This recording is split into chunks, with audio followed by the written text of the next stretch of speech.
The first time I suspected my body was incomplete, I was 19. I was in the shower of my parents' house, home for winter break from my first semester of college. Though home had started to feel like a museum of a childhood I wasn't sure had been real. I was washing my back, and my hand found the scar. It was longer than I remembered. Thicker. A pale, raised seam that ran from just below my ribcage around to my spine, like a zipper someone had forgotten to hide. I stood there with the water running cold, tracing that line with my fingertips, and I felt a hollowness. Not metaphorical, physical. A sense that something had been removed from the architecture of me, and the remaining structure had settled into a new shape without my permission. I had been told the scar was from an emergency appendectomy. Complications, my father said. Your appendix had ruptured.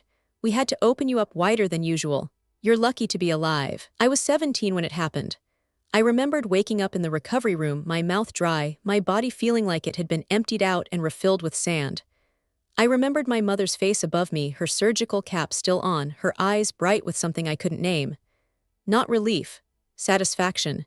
You're okay, she had said. You're going to be just fine. We took care of everything. I had believed her. I was 17, and she was my mother. And my father was the chief of cardiovascular surgery at the medical center where I had been operated on. They were the authorities. They were the ones who knew my body better than I did. But standing in that shower at 19, tracing a scar that felt like it belonged to a different surgery entirely, I felt the first crack in the foundation. I didn't know what I was missing. I only knew that I was missing something. It would take me 15 years to learn the word for it. Kidney, specifically my right one. Welcome to Little Bunny Stories. If you're here, maybe you know what it means to have your own body treated like spare parts by the people who were supposed to protect it. Maybe you know the particular violation of waking up less than you were, and being told to be grateful for the surgery. If this is your first time, hit that subscribe button. We tell stories here about women who reclaim their bodies from the family vault, who turn medical records into evidence and hollowness into purpose. Here's my story. Here's my story. I was born Maya Chen, daughter of Dr. David Chen and Dr. Elena Vargas Chen. My father was a cardiovascular surgeon, brilliant and precise, the kind of man who entered operating rooms like a general entering a battlefield. My mother was the chief anesthesiologist at the same hospital, known for her steady hands and her ability to keep patients suspended in the perfect balance between sleep and death. My brother Liam was born 2 years after me. From the beginning, he was the golden child, athletic, charming, robust. I was the quiet one, the reader, the girl who wanted to be a doctor like her parents but who was always somehow less energetic, less impressive, less physically resilient. When I was 16, Liam collapsed during a basketball game. Tests revealed congenital kidney disease. Both kidneys were failing. He needed a transplant or he would be on dialysis by 18, dead by 25. I remember the dinner where my parents told us. The way my father's jaw was set, the way my mother's hand shook as she passed the rice. We'll find a donor, my father said. The list is long, but we have resources. We won't let anything happen to you, Liam. I remember looking at my brother across the table. He was pale but brave, the way sick boys are taught to be. I'll get tested, I said. I'm his sister. I'm probably a match. My father smiled at me. It was a warm smile, a proud smile. That's my girl, he said. But let's not worry about that yet. We have time. We didn't have time. That's what they told me later, after I woke up with the scar. But I didn't know that then. I only knew that I had offered my body to save my brother, and my father had smiled like I had given him a gift he already planned to take. The appendicitis happened 3 months after Liam's diagnosis. I went to bed on a Tuesday feeling fine. I woke up at 3 a.m. with pain in my abdomen, real pain, sharp and insistent. My mother was in my room before I could call for her, already dressed, already calm. It's your appendix, she said. David and I have been watching your labs. We need to get you to the hospital. Now, I don't remember the drive. I remember my father's face in the emergency room, already in scrubs, already authoritative. I remember being wheeled into an elevator, my mother's hand on my forehead, her voice in my ear. You're going to be fine. We're going to take care of everything. Then the mask over my face. The count backward from 10. The darkness. I woke up 12 hours later. The pain was different, deeper, more surgical. My mother was there, still in her scrubs, her eyes rimmed with red. There were complications, she said. Your appendix ruptured. Your father had to do more extensive work than planned, but you're okay, you're safe. I was too groggy to question it. Too drugged, too trusting, too young. I accepted the story because it came from the two people in the world who were supposed to tell me the truth about my own body. The recovery was long. Months. My parents kept me out of school, citing the need for rest. They brought me vitamins every morning, large, bitter pills that they watched me swallow. They administered injections weekly to prevent infection, they said. They scheduled follow-up appointments at their private clinic, where they ran tests and nodded at results they never shared with me. I was tired all the time. My back ached, a deep, persistent throb in my right flank that I couldn't explain. My parents told me it was normal. Surgical trauma, my father said. Your body is healing, be patient. Meanwhile, Liam was thriving. 3 months after my surgery, he was back on the basketball court. 6 months later, he was recruited by a college scout. He glowed with health, with vitality, with the particular radiance of a young man who had been given a second chance. I was happy for him. I loved my brother. But I couldn't shake the feeling that my own health had been traded for his, that my weakness was the price of his strength. I asked my parents once, about a year after the surgery, if I could see my medical records. For a school project, I lied, on surgical recovery. My father's face went still. Your records are confidential, Maya, even from you until you're 18. And honestly, you don't need to be dwelling on the past. Focus on your future. Focus on getting stronger. I didn't ask again. I learned not to. I learned to accept the vitamins, the injections, the constant monitoring. I learned to be the delicate one, the daughter who couldn't handle premed, who didn't have the stamina for residency, who would never be a doctor like them. I became a bioethicist instead. A safe distance from the scalpel. A career built on asking questions about what doctors should and shouldn't do, while never quite looking at my own reflection long enough to ask what had been done to me. The truth arrived on an ordinary Thursday. I was 34. I had a PhD in bioethics, a position at a university hospital, a reputation for being meticulous about informed consent. I was dating a radiologist named Sam, who teased me about being the most paranoid, healthy person they knew. I had gone for a routine physical at a hospital across town, one where my parents didn't work, where my name wasn't followed by whispers about my brilliant father and my accomplished mother. The physician assistant was young, efficient. She ran the standard tests, including a urinalysis and blood work. When she came back, she looked confused. Dr. Chen, your creatinine levels are elevated. Not dangerously, but higher than I'd expect for someone your age. Have you ever had kidney issues? No, I said, I've always been healthy. And you've got 2 kidneys. No history of donation. 2 kidneys, I said. Yes, I assume so. I had an appendectomy as a teenager, but she frowned. I'm going to order an ultrasound, just to be safe. I lay on the table an hour later, gel cold on my abdomen while the technician moved the wand across my skin. She was quiet, too quiet. She took images, then took them again, her eyes flicking to the screen with a concentration that made my stomach clench. Is everything okay? I asked. Let me get the radiologist, she said. She wouldn't meet my eyes. The radiologist was older kind with the careful demeanor of someone about to deliver bad news. Dr. Chen, she said, the ultrasound shows only 1 kidney. Your left.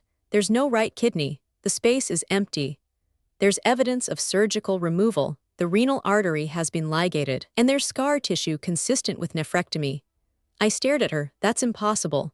I never had a kidney removed. I would know. Not necessarily, she said gently. If it happened when you were very young or if you were told it was another procedure. I thought of the scar. The long, curved scar that was too big for an appendix.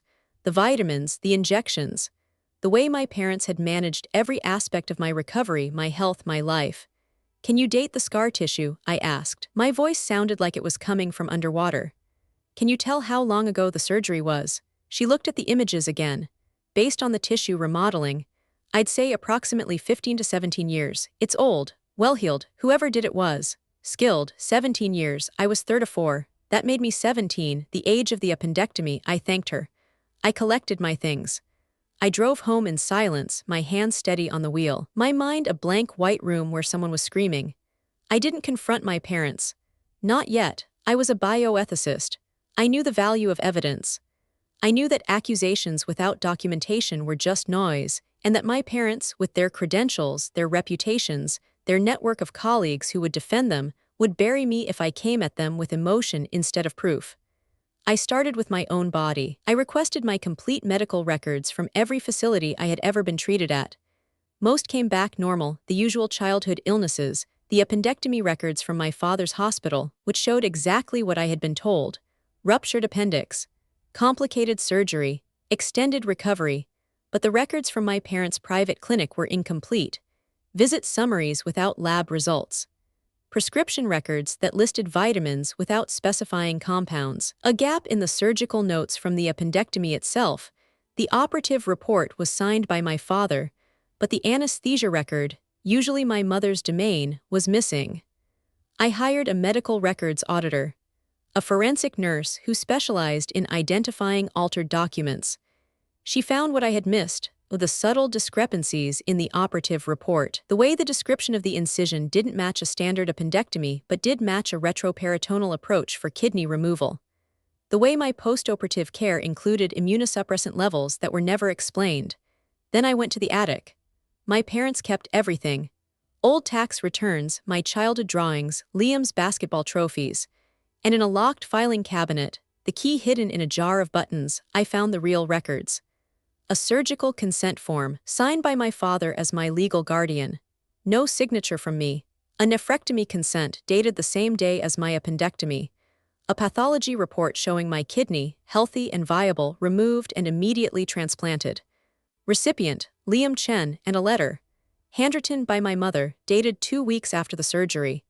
David and I have decided not to tell Maya the full extent of the procedure. She is young and impressionable, and we believe the knowledge would burden her unnecessarily. She offered to help Liam. We simply expedited her generosity. The immunosuppressants will keep her stable. In time, she won't remember the difference. Love, Alina. I read it 3 times. Then I folded it carefully, put it in my bag, and drove to my mother's house. She was retired now, her hands still precise but her eyes starting to fail. She was gardening when I arrived, kneeling in the dirt with the competence of a woman who had spent her life in control. "Maya," she said, smiling. "What a lovely surprise. Are you staying for dinner?" "No," I said. I sat on the porch steps. I didn't help her up. "I went for a physical, Mom, at St. Mary's. They did an ultrasound." Her hands stilled in the dirt, just for a second. Then she resumed, pulling a weed with more force than necessary. "And I have 1 kidney, Mom, just 1. The right one is gone. There's scar tissue consistent with surgical removal approximately 17 years ago. The same time as my appendectomy." She didn't look at me. "There must be some mistake. A lab error. You know how these imaging centers are. I found the records, Mom. In the attic, the real ones, the nephrectomy consent, the pathology report, the letter you wrote to Dad about not telling me." She stood up slowly, brushing dirt from her knees. Her face was composed, the mask of a woman who had spent decades delivering bad news to families in waiting rooms. "Maya, you need to understand the context. Liam was dying. You were a perfect match. We didn't have time to go through the full evaluation process, the psychological screening, the waiting period. We had to act. So you drugged me, you opened me up. You took my organ without my knowledge or consent. We saved your brother," she said. Her voice was firm, righteous, the voice of a woman who had never doubted her own morality. "And we saved you from a decision that would have haunted you. What if you had said no? What if Liam had died while you were thinking about it? We couldn't risk that. We made the choice that love required." "Love doesn't steal," I said. "Love doesn't forge consent forms. Love doesn't keep a daughter on immunosuppressants for 17 years and tell her they're vitamins." She looked at me then, and for the first time, I saw something other than confidence in her eyes. I saw fear. The fear of a woman who had built her life on a secret and was watching the foundation crumble. "You would have said yes," she whispered. "We knew you, we knew your heart, we just expedited your answer." I had my phone in my pocket. I pressed record. "Say that again, Mom. Say that you knew I would say yes so you didn't need to ask." She said it. She said all of it, the justification, the urgency, the belief that parental love gave them the right to override my autonomy. She said it while I recorded, while the birds sang in the garden, while the sun set on the life I had thought was mine. I stood up. I didn't hug her. I didn't cry. I just looked at her and said, "Thank you for the evidence." Then I walked away. I didn't go to the police. I thought about it. I consulted lawyers. But the statute of limitations was murky. I had been a minor, and my father had been my legal guardian, and the surgery had happened at a hospital where he had privileges and where the records had been carefully curated. A criminal case would take years. It would be public. It would destroy Liam, who had 2 children and a life built on the belief that his transplant had come from a deceased anonymous donor. And honestly, I didn't want them in prison. I wanted them exposed. I wanted their legacy dismantled. I wanted the medical community that had celebrated them to see what they had done and to choke on its own applause. I waited 6 months. I built my case. I made copies of everything, the real records, the forged ones, the recording of my mother, the radiologist's report, the forensic auditor's findings. I organized it into a presentation that would have made my dissertation advisor weep with pride. And then I learned about the gala, the State Medical Society's annual awards. My father was receiving the Lifetime Achievement Award for Excellence in Translational Medicine. He was giving a keynote about a case study he called the most ethical family transplant of my career, Liam's transplant, presented as a triumph of parental sacrifice and medical innovation. The program mentioned the anonymous deceased donor and praised my father's commitment to ethical procurement. I RSVP'd. I bought a dress, red, the color of blood and warning. I prepared my tablet. The gala was held at the Grand Medical Center Ballroom. 400 doctors, nurses, administrators, and donors. Crystal chandeliers, white tablecloths, the soft murmur of people who had spent their lives inside human bodies discussing them over wine. I sat at table 14, near the front. My father was at the head table, my mother beside him in a gown of midnight blue. Liam was there too, with his wife and their 2 children, smiling, healthy, the living proof of my father's genius. The speeches were long, self-congratulatory. They praised my father's surgical precision, my mother's anesthetic artistry, their partnership in medicine and in life. Then the award was presented. My father took the stage, his silver hair gleaming in the spotlight, his smile practiced and warm. "Thank you," he said. "I want to share a story tonight. A story about family and sacrifice and the extraordinary generosity of the human spirit." He clicked the remote. The screen behind him lit up with images. Liam as a teenager, pale and sick. Liam in the hospital, tubes in his arms. And then the transplant, the operating room. My father's hands, gloved and steady, holding the kidney that he described as a gift from an anonymous donor, a stranger whose family chose to save a life. He didn't mention me. He didn't mention the 17-year-old girl who had been opened up in the room next door, who had woken up with a scar and a lie. I was the anonymous donor. I was the stranger. I was the family who chose, except I had never been given the choice. Medicine is not just about technique, my father continued. It's about love. The love that drives us to save our children, to cross ethical boundaries when necessary, to do what love demands. I stood up. The room noticed. Heads turned. My father paused, his smile faltering just slightly. "Dr. Chen," he said, recognizing me playing to the crowd, "do you have a question?" "Yes," I said. My voice was clear, it carried to the back of the room. "I have a question about consent. Specifically, informed consent from a minor for non-vital organ donation." The room went quiet. My mother's hand went to her throat. Liam leaned forward, confused. "Of course," my father said, recovering his composure. "A crucial topic. In emergency situations, with parental consent, it wasn't an emergency," I said. I walked to the stage. No one stopped me. I think they were too shocked, too curious, too trained to respect the authority of someone who spoke with medical precision. And it wasn't parental consent. It was parental theft. I plugged my tablet into the projector. The screen changed. My father's triumphant operating room photo was replaced by a radiograph. My radiograph. 1 kidney. Empty right renal fossa. "This is my body," I said. "Taken 3 weeks ago at St. Mary's Hospital, I have 1 kidney. The right was surgically removed 17 years ago. The same time that my father," I pointed to him, "performed an emergency appendectomy on me. The same time that my brother," I pointed to Liam, who had gone pale, "received a transplant from an anonymous deceased donor." I clicked. The forged appendectomy record appeared next to the real nephrectomy consent. "These are the records from my father's hospital. And these," I clicked again, "are the real records which I found in my parents' attic. Note the signature. My father's as surgeon and legal guardian. No signature from me, no psychological evaluation, no independent advocate, just a 17-year-old girl, sedated, opened, and harvested." The room was frozen. I could hear breathing, the clink of a glass being set down too hard, the whisper of fabric as people leaned forward.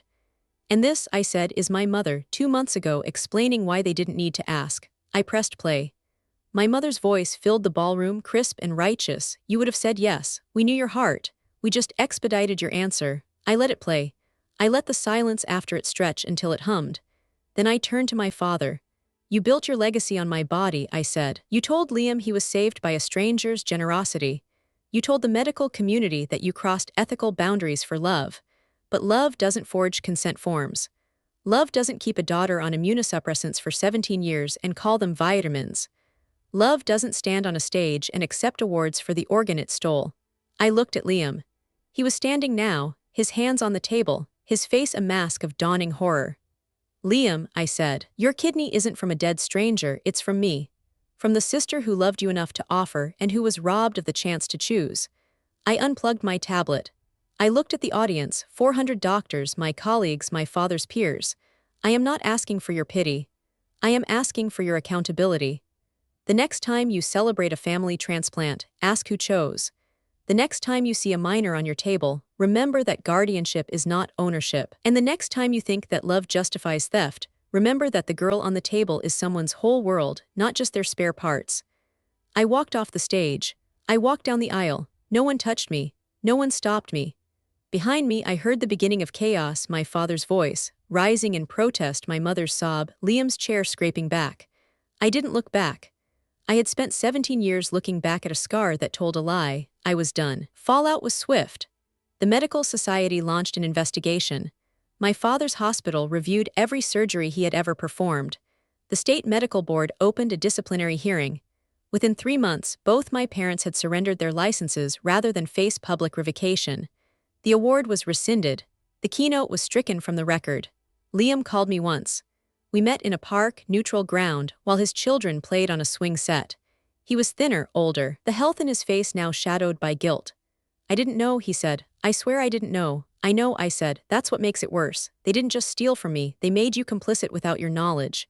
What do I do, he asked. How do I live with this? You live, I said. You choose. That's what I never got to do. You have it now. Use it. He didn't ask for forgiveness. I didn't offer it. We sat on the bench while his children laughed and we were siblings again. But different. The space between us was shaped like a kidney, like a scar, like all the things that can't be returned. I didn't sue for money. I didn't need their house or their savings. I needed something else. I needed to make sure that no other girl woke up on an operating table with less than she had, and a family telling her to be grateful. I founded the Maya Foundation 6 months later.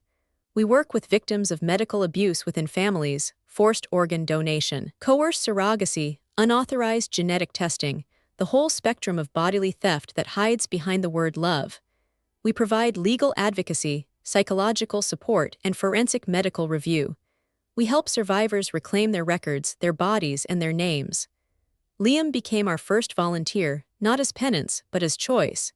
He donated bone marrow, anonymously and voluntarily, to a stranger. He said he needed to learn what it felt like to give something of himself without someone else taking it first. I live with one kidney. I take medication to protect the one I have left. I have a scar that curves around my side like a crescent moon, and I no longer hide it. I wear swimsuits. I wear crop tops. I let people see the seam where I was opened and emptied and sewn back together, because the scar is not my shame. It is my evidence. I am Dr. Maya Chen. I am 35 years old. I have one kidney, a foundation, and a brother who is learning to choose. And if you are reading this and someone is treating your body like their property, like a resource to be mined, a garden to be harvested, a machine to be stripped for parts, know this: your body is not a donation bank. Your organs are not family assets. And the people who would open you up without your consent are not healers. They are thieves in surgical masks. And the only cure for their disease is the truth. See you in the next story.